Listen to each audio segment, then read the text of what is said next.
O'zbekistonda mashhur Farg'onada yagona bo'lgan. Laguna basseyn va choyxonamizga tashrif buyurdik. Qani ketdik.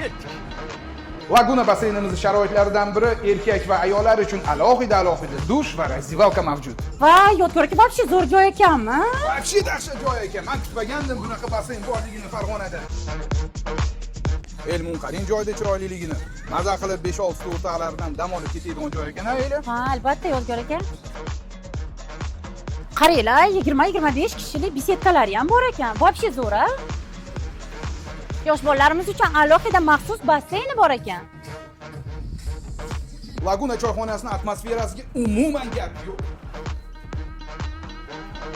Choyxonada alohida supali va divan kreslali xonalarimiz mavjud. Beyla shashlikni zo'rligini qarang, ko'rinishidan juda mazalikka o'xshadi. Hidini qarang, bitta tatib mazasiga baho beringchi. Juda mazali, go'shti ham yumshoq ekan. Beyla bu shashlik yumshoqligi sababi 100% halol va svejiy go'shtdan tayyorlashar ekan. Manzilimiz o'sha sobiq Qorasuv post, hozirda shahar GAI. Ovol tomonga qarab yurganlaringda 50 metrdan keyin Laguna basseyn va choyxona.